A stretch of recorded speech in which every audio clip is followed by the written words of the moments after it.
জাপানের টোকিওতে জমকালো আয়োজনের মধ্য দিয়ে অনুষ্ঠিত হলো বৈশাখী মেলা ও কারি ফেস্টিভ্যাল। রাজধানী টোকিওর প্রাণকেন্দ্র ইকেবুকুরো নিশিগুচি পার্কে এই আয়োজন পরিণত হয় প্রবাসী বাংলাদেশিদের মিলন মেলায়। জাপান থেকে বিস্তারিত জানাচ্ছেন আব্দুল্লাহ মামুন। বৈশাখী মেলার রজত জয়ন্তী ও কারি ফেস্টিভ্যালকে কেন্দ্র করে জাপানের টোকিওর প্রাণকেন্দ্র ইকেবুকুরো নিশিগুচি পার্ক পরিণত হয়েছিল প্রবাসী বাংলাদেশিদের মিলন মেলায়।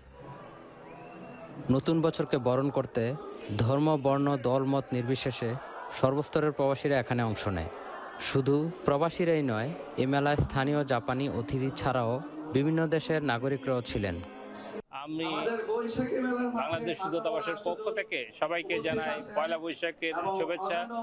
এখানে দল মত নির্বিশেষে সকালে মেলাকে মন করি।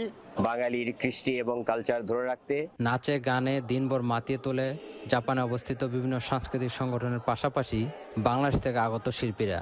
মঞ্চও মাতিয়েছে জাপানি ডাক, জাপানি নৃত্য দল, বেঙ্গল নাচ সাকুরা এবং জাপানি বাংলা ব্যান্ড বাজনা বিট। আমরা চাই সব মেলায় আমরা যেন অ্যাটেন্ড করতে পারি, আমাদের মধ্যে সৌহার্দ্য তৈরি হোক। টোকিও বৈশাখী মেলা আমাদের প্রাণের মেলা। এছাড়াও ছিল বাংলা খাবারের বাহারি স্টল। এবছর মেলার পৃষ্ঠপোষকতা করেছে বাংলাদেশ দূতাবাস, জাপানের পররাষ্ট্র মন্ত্রণালয়, টোকিও মেট্রোপলিটন সরকার এবং তোশিমা সিটি কর্তৃপক্ষ।